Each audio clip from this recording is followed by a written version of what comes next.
హల్లెలూయా, దేవునికి స్తోత్రం. తెల్లవారిందండి, మేల్కొన్నారా?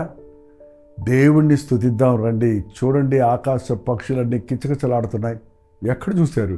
సూర్యోదయం చూసి ఎంతకాలమైందో ఈనాటి మానవుడు. ఉదయమునే లేవటం, ప్రభువును స్తుతించటం, ఆయన సృష్టి అంతా ఆయన్ని స్తుతించటం, ఆ కదలికలు, సూర్యోదయం ముందు చూడండి ఎలాగ సూర్యుడు ఉదయిస్తున్నప్పుడు, ఎర్రటి సూర్యుడు మిట్ట మధ్యాహ్నానికి ఎంత బ్రైట్గా, ఎంత వెలుగుమయంగా ఉంటాడు. మన జీవితంలో కూడా దేవుడు అలాగ దినదినాభివృద్ధి కలుగజేయాలని, దినమంతా దీవించాలని ఆశిస్తున్నారు. ఒక చిన్న ప్రార్థన. పరిశుద్ధుడ, నీకు వందనములయ్యా. నిన్ను స్తుతించేవారిగా, నీ మేలును తలంచువారిగా, నీ మీద ఆధారపడి వారిగా, నిన్ను నమ్మువారిగా ఉండటకు మా ఒక్కొక్కరికి నీ సహాయం చేయమని క్రీస్తు నామములో అడుగుచున్నాను తండ్రి, ఆమేన్. ఏంటండి అలా ఉన్నారు? మీరేంటేంటో చెప్తున్నారండి. మీకేం తెలుసు మా బాధలు, మీకేం తెలుసు మా కష్టాలు, మీకేం తెలుసు మా స్థితి, మీకే హాయిగా ఉన్నారు అన్నట్టుగా ఈరోజు చాలామంది అనుకుంటున్నారు. నేను తప్ప లోకంలో ఉన్నవాళ్ళు ఎవరికీ కష్టాలు లేవు అనుకునేవాడు, నేను ఒక్కడనే కష్టపడుతున్నాను, ఎవరికీ కష్టాలు లేవు అనుకునేవారు అజ్ఞానండి. మనిషిగా ప్రతి ఒక్కడికి ఎంత చెట్టుకు అంత గాయలింట. అంటే ఎవడి కష్టాలు అడుకుంటాయి. వాడు ధనవంతుడైతే వాడి కష్టాలు అడుకుంటాయి, పేద అయితే వారి కష్టాలు వాళ్ళకు ఉన్నాయి. ఇక మిడిల్ క్లాస్ అంటే ఈ రోజుల్లో చూడండి, మాకు ఎక్కువ కష్టాలు అంటున్నారు. ఖచ్చితంగా ఆ స్థాయిలో ఉన్నవారికి ఆ విధమైన కష్టాలు ఉన్నాయి. మన కష్టాలే చూసుకుంటూ కూర్చుంటే ఏమైపోతాం? ముందుకు సాగలేమండి, చతికిలబడిపోతారు. ఒక్కసారి చూడండి, విలాప వాక్యములు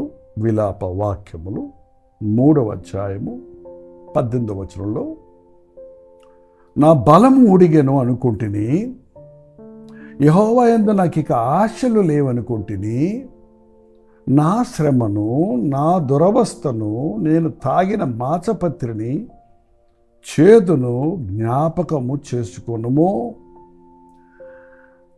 ఏంటి జ్ఞాపకం చేసుకుంటున్నాడు ఆయన? నా బలం ఊడిగిపోయింది, అయిపోయింది నా పని. చుక్కమంటదండి కొన్నిసార్లు ఆ మెడికల్ రిపోర్ట్ చూడగానే. కొన్నిసార్లు కొన్ని సమాచారాలు మనం విన్న వెంటనే అయిపోయింది, ఫెయిల్ అయిపోయాను, ఇంకా నేను చదవలేను, రిజెక్ట్ అయిపోయాను, ఇక నాకు ఉద్యోగం దొరకదు. అయ్యో, చాలా విషయాల్లో ఇవాళ మానవుడు ఎక్కడెక్కడ విఫలత ఉందో, ఎక్కడెక్కడ కష్టం ఉందో దాన్ని ఎదుర్కొందాం, పోరాడదాం, మళ్ళీ ప్రయత్నిద్దాం అనకుండా ఓటమిని ఎదుర్కొనే ధైర్యం లేనివాడిగా ఉంటున్నాడు. జయించటానికి ఎంత సంతోషం అవసరమో, ఎంత ధైర్యం అవసరమో, ఎంత తెగింపు అవసరమో, ఓటమిని అంగీకరించడానికి కూడా అంతే ధైర్యము, తెగింపు అవసరమండి. ఓడిపోతే ఆగిపోకు. నీ ఓటమి అల్టిమేట్ కాదు, ఇక అంతటితో ముగించేది కాదు. జీవితాంతం మనం పోరాడి జయించవచ్చు. కాబట్టి నీ ఓటమి ఒక స్టెప్పింగ్ స్టూల్గా తీసుకొని మరొక ఉన్నతమైన మెట్టుకు ఎదుగుటకు అది అనుభవంగా మార్చుకో. అంతేగాని నా పని అయిపోయింది, నా బలం ఊడిగిపోయింది, నాకిక ఆశలు లేవు, నేను శ్రమలో ఉన్నాను, నేను దురవస్థలో ఉన్నాను, నా బ్రతుకు చేదైపోయింది, నేను అందరికీ విషమైపోయాను, నన్ను అందరూ ద్వేషిస్తున్నారు, నన్ను అందరూ అవమానపరుస్తున్నారు, నేను ఎలాగ నా ముఖం వాళ్ళకు చూపించాలి? ఎవరికి చూపించమన్నారు మీ ముఖాన్ని? యేసయ్యకు చూపించాడు నీ ముఖం. నీ హృదయ స్థితిని ఆయనకు చూపించు, ఆయన అది మారుస్తాడు. మనుషులకు చూపిస్తే మరింత భారం నీ మీద మోపుతాడు. ఇలాంటి ఆలోచనలతో ఈ రోజున ఎడతెగక నా ఆత్మ వాటిని జ్ఞాపకం చేసుకొని నాలో కృంగి ఉన్నది. ఏం జ్ఞాపకం చేసుకుంటున్నారండి? మీ కష్టాల, మీ శ్రమల, మీ నిందల, మీ అవమానాల, మీ బాధలను జ్ఞాపకం చేసుకుంటున్నారా? అయిపోయిన దాని గురించి ఇంకా విచారిస్తూ కూర్చుంటున్నారా? వాటిని జ్ఞాపకం చేసుకున్నంతసేపు నువ్వు కృంగిపోతావు. ఈ సంవత్సరాలంతలో ఉన్న మనం ఈ సంవత్సరం అంతట్లో ఎన్ని ఆపరేషన్లు జరిగాయి, ఎన్ని యాక్సిడెంట్లు జరిగాయి, ఎన్ని నష్టాలు కలిగాయి, ఎన్ని అవమానాలు ఎదుర్కొన్నాను లెక్కేసుకొని వాళ్ళను వీళ్ళను తలంచుకుంటే మరింతగా కృంగుదల, నిరుత్సాహం నీకు వస్తుంది. అందుకే ఈ నూతన సంవత్సరంలో ప్రవేశించడానికి ముందు ఈ సంవత్సరాంతంలో మనం జ్ఞాపకం చేసుకోవాల్సింది మన బాధలు కాదు, మనం ఆయన చేసిన మేలును జ్ఞాపకం చేసుకోవాలి. నా ప్రాణమా యెహోవాను సన్నిధించుము, ఆయన చేసిన ఉపకారములలో దేనిని మరువకము. ఎప్పుడైతే ఈ భక్తుడు నేను దీని జ్ఞాపకం చేసుకొనగా నాకు ఆశ పుట్టింది, నా బాధలు, నా శ్రమలు, నా స్థితి జ్ఞాపకం చేసుకుంటే నా ఆశ అడియాశ అయిపోయింది, నేను కృంగిపోతున్నాను. కానీ నేను దీనిని జ్ఞాపకం చేసుకుంటున్నాను. దేనిని? యెహోవా కృపగలవాడు. 22వ వచనం, యెహోవా కృపగలవాడు, ఆయన వాత్సల్యత ఎడతెగక నిలుచుతున్నది కనుక మనము నిర్మూలము కాకున్న వారము. ఆయన కృపగలిగిన వాడు, ఆయన వాత్సల్యత ఎడతెగని వాత్సల్యత కలిగిన వాడు, విడువక ప్రేమించేవాడు అని అనుదినము నూతనముగా ఆయనకు వాత్సల్యత పుట్టుచున్నది. అనుదినము నూతనముగా ఆయనకు ప్రేమ పుడుతుంది నా మీద, జాలి పుడుతుంది నా మీద, దయ పుడుతుంది నా మీద. ఆ వాత్సల్యత అనేది గాఢమైన ప్రేమ అండి. ఆయన ప్రేమ కొత్తగా ప్రేమిస్తాడంట రోజు. మనకి ప్రేమలు పాత అయిపోతాయి. పాత మనిషిని కొత్తగా ప్రేమించలేము మనం. కొత్తగా పెళ్ళైనప్పుడు ఉన్న ప్రేమ పెళ్ళైన 10 సంవత్సరాల తర్వాత ఉందా మీకు? కొత్తగా పుట్టినప్పుడు బిడ్డ మీద చూపించిన ఆ ప్రేమ ఇప్పుడు చూపిస్తున్నారా? మొదటి బిడ్డ మీద చూపించిన ప్రేమ రెండోసారి మూడోసారి చూపిస్తున్నారా? మొదటిసారి దేవుడు నీకు ఇచ్చిన కారు అప్పుడు ఎంత అబ్బరపడ్డారు, ఎంత దేవుడిని స్తుతించారు, ఎంత జాగ్రత్త పెట్టుకున్నారు. ఇప్పుడు మారిపోతుంది. కానీ యేసయ్యట ఎప్పుడూ ప్రేమిస్తావు. నువ్వు పాతోడు కాదు, నువ్వు ముసలుడు అయినా అందంగా కనపడతావు, నువ్వు ముసలిదానివైనా అందంగా కనపడతావు. నువ్వు చక్కగా దర్జాగా సిద్ధపడ్డప్పుడు నీ అందు ప్రీతిపడేవాడే కాదు, నీ డొక్కలు లొట్టబడినప్పుడు, నీ కన్నీరు ఏరులై పారుతున్నప్పుడు, నువ్వు బాధలో ఉన్నప్పుడు కూడా నీ మీద ఆయనకి ప్రేమ పుడుతుంది. నిన్ను ముద్దాడేవాడు ఆయన, నిన్ను ప్రేమించి కౌగిలించుకునేవాడు ఆయన. ఆ తండ్రి ప్రేమ చూడండి, తప్పిపోయిన కుమారుడి మీద మారనే లేదే. మంచిగా ఉన్నప్పుడు ఎలా ప్రేమించాడో, చెడిపోయినప్పుడు అలాగే ప్రేమించాడు. అన్నీ ఉన్నప్పుడు ఎలా ప్రేమించాడో, బికారిలాగా వచ్చి పందులు కప్పు కొడుతున్నా అలాగే ప్రేమించాడు. కాబట్టి పరిగెత్తి కౌగులించుకొని ముద్దాడి ఇంట చేర్చుకున్నాడు. ఆయన ప్రేమ, మన యేసయ్య ప్రేమ అదే.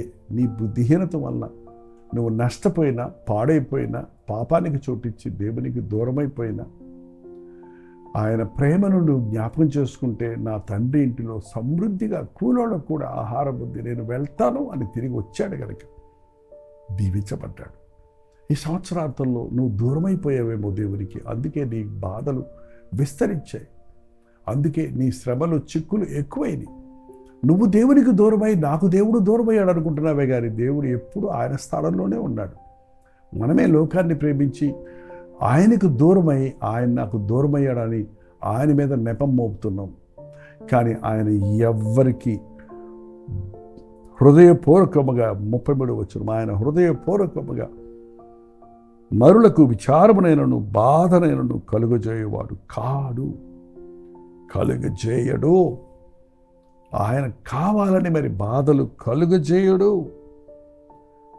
ఒకవేళ నువ్వు బాధలో ఉంటే నన్ను ఇంకా కనికరించలేదు అనుకుంటున్నావు. 32వ వచనము, 31వ వచనం, ప్రభు సర్వకాలము విడనాడడు. నీ బాధను అలా వదిలేడు, నిన్ను అలాగా కొంచెంసేపు అనుమతిస్తాడు. అప్పుడే కదా నీకు బుద్ధి వస్తుంది, అప్పుడే కదా నీకు గ్రహింపు వస్తుంది, అప్పుడే కదా నువ్వు దేవుడికి దూరం అయితేనే కదా, నువ్వు చేతి తింటే కదా తీపి విలువ తెలుస్తుంది, నువ్వు ఆకలి కొంటే కదా ఆహారం విలువ తెలుస్తుంది, నువ్వు దేవుని ప్రేమకు దూరమైనప్పుడు కదా దేవుని ప్రేమ ఎంత గాఢమైందని అర్థం చేసుకుంటావు. కాబట్టి కొంతకాలం నువ్వు పారిపోయినప్పుడు, నువ్వు విడిచిపెట్టినప్పుడు దేవుణ్ణి కొంతకాలం నీ శ్రమలో నిన్ను వదిలిపెడతాడు, కానీ సర్వకాలము వదిలేవాడు కాదు ఆయన.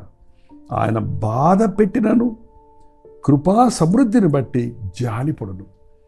జాలిపడే దేవుడండి.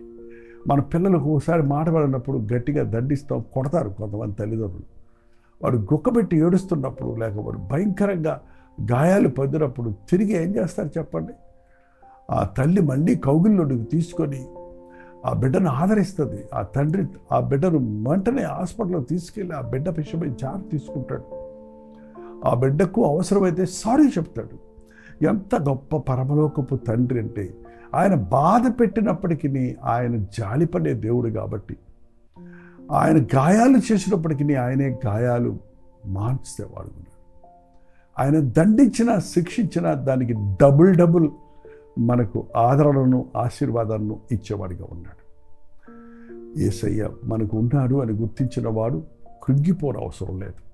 ఎందుకు కృంగిపోతున్నారు? ఆర్థికమైన ఇబ్బందుల, కుటుంబ సమస్యల, మానసికమైన వ్యధ, శారీర బలహీనతల, సోషల్ అంటే జీవితంలో పరువు పోయిందని, ఆస్తి పోయిందని, ఉద్యోగం పోయిందని, అవమానపరిచారని, నిందలు పడ్డారని, అపనిందలు పొందారని పరిస్థితుల్లో కూడా దేవుని యందు నిరీక్షణ ఉంచితే ఆయన క్షమించే దేవుడు, ఆయన రక్షించే దేవుడు, నిన్ను అవమానపరిచిన వారిని ఆయన గ్రహించుకునేటట్టు చేసే దేవుడు, నీ శత్రువుల ఎదుట నీకు భోజనం సిద్ధపరిచే దేవుడు అని నీవు నమ్మినప్పుడు నీవు ధైర్యంగా ఉంటావు. నీ సంగతి, నీ బాధ నువ్వు తేల్చుకోలేకపోతే నీ దేవుని దగ్గర చెప్పు. ఆయన నీ పక్షంలో అద్భుత ఆశ్చర్య కార్యాలు జరిగిస్తాడు. అంతేగాని కృంగిపోకు, విసిగిపోకు. కృంగుదలకు, విసుగుదలకు కారణం అపవాది. వాడి ఆకర్షణలకు మనం లొంగినప్పుడు తాత్కాలికమైన సంతోషము, విడుదల, సమాధానం పొందినట్లుంటుంది. కానీ మరింత ఇరకాటంలో, మరింత కష్టంలో మనల్ని నడిపిస్తాడు. నీవు దోషం చేయనట్లు చేసి నువ్వు దోషివి అని నీ మీద నిందనేసేవాడు అపవాది కనుక, వాడి మాటలకు లొంగక నిన్ను ప్రేమించి నీ దోషాన్ని కూడా క్షమించే ప్రభువు నిన్ను నీ కొరకు సమస్తము ఇచ్చి కృతజ్ఞత లేకపోయినా నీవు తిరిగి వస్తే నిన్ను హక్కున చేర్చుకునేవాడిగా ఉన్నాడు కనుక ఈ సంవత్సరాంతంలో ఎంత దూరం వెళ్ళిపోయారో దేవునికి మీరు, ఎన్ని విషయాల్లో బాధల్లో శ్రమల్లో ఉన్నారో తిరిగి రండి. మన ముందున్న ఈ కొద్ది రోజులు దేవుని సన్నిధిలో మన హృదయాలను సరిచేసుకుంటూ ఆయన వాగ్దానాలతో, ఆయన ఆశీర్వాదాలతో మన ముందున్న నూతన సంవత్సరంలో ప్రవేశించినట్లుగా మనల్ని మనం సిద్ధపరచుకుందాం. పండగని ఆర్భాటం కాదు కానీ ప్రభు పాదాలు పట్టుకొని ప్రార్థనకి ప్రాముఖ్యత ఇవ్వండి. ప్రార్థన. పరిశుద్ధుడా నీకు వందనములయ్యా. రక్షకుడు పుట్టాడని కబుర్లు చెప్పుకుంటూ పాటలు పాడుకుంటూ తిరిగేవారిగానే మేము ఉండిపోక, ఆ రక్షణ నేను పొందానా అని స్వీయ పరిశీలన చేసుకున్నటకు, రక్షించే ప్రభు ఉండగా, విడిపించే దేవుడు ఉండగా, కన్నీరు తుడిచే ప్రభు ఉండగా, నాకెందుకు ఈ దిగులు, నాకెందుకు ఈ శ్రమని నీ అందు నిరీక్షణ ఉంచుటకు, కృంగి ఉన్న వారిని లేవనెత్తేవాడివని విశ్వసించుటకు సహాయం ఇచ్చే. ఎవరెవరు ఏ శ్రమల్లో ఉన్నారో ఈ సంవత్సరాంతంలో, వారి కుటుంబంలో కలిగిన బాధలను, శ్రమలను, మరణాలను, కరువును తలంచుకుంటూ కృంగుతున్నారు, వారిని నీవు దర్శించు నాయనా. ఈ నూతన సంవత్సరంలో వారి కొరకు నీవు సిద్ధపరిచినవి, కంటికి కనబడని, చెవికి వినబడని, హృదయమునకు గోచరము కాని అద్భుతమైన నీ వాగ్దానాలతో మమ్మల్ని నడిపించి, అనుదినము మాకు తోడై ఉండే దేవుడిగా, అనుదినము నూతనముగా వాత్సల్యతను కలిగిన దేవుడిగా మమ్మల్ని బాధ పెట్టినప్పటికీ సర్వకాలము విననాడేవాడివిగా కాక, మమ్మల్ని స్వస్థపరిచేవాడిగా, విడిపించేవాడిగా, మరింత ఉన్నత స్థితికి మమ్మల్ని హెచ్చించేవాడిగా ఉన్నామని విశ్వసించుటకు మా ఒక్కొక్కరికి సహాయము చేయమని క్రీస్తు నామములో అడుగుచున్నాను తండ్రి. ఆమేన్. మన తండ్రి అయిన దేవుని యొక్క ప్రేమయు, కుమారుడైన క్రీస్తు యొక్క కృపయు, ఆదరణకర్త అయిన పరిశుద్ధాత్మ యొక్క సహవాసమును కుడి వచ్చిన మనందరికీ ఇప్పుడును సదాకాలము తోడై ఉండునుగాక. ఆమేన్. దేవుని స్తోత్రం. మీ ప్రార్థనా స్తోత్రాలు భారాలు 9540 నెంబర్కి, మీరు ఇతర దేశాల్లో ఉంటే 91001003 నెంబర్కి తెలియచేయండి. కృంగిపోవద్దు, విసిగిపోవద్దు.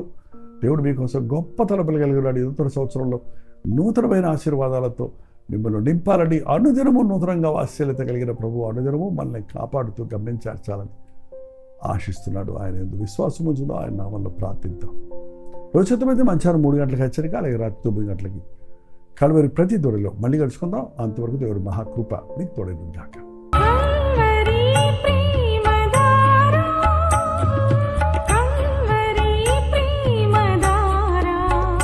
కల్వరి ప్రేమధార అనే మా ద్విమాస పత్రికను ఈ మధ్య త్రైమాస పత్రిక అంటే 3 నెలలకి ఒక్కసారి మాత్రమే ప్రింట్ చేయగలుగుతున్నాం.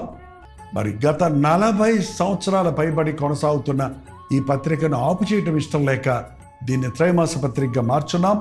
మీరు కలువరి ప్రేమధార పత్రికను చదువుతున్నారా? ఒక ఉచిత పత్రిక కావాలంటే ఇవ్వాలే మీ పేరు, చిరునామా, అడ్రస్తో పాటు ఇంటి నెంబర్తో పాటు క్లియర్గా పంపించండి. తప్పకుండా ఒక ఉచిత పత్రికను మీకు పంపిస్తాం.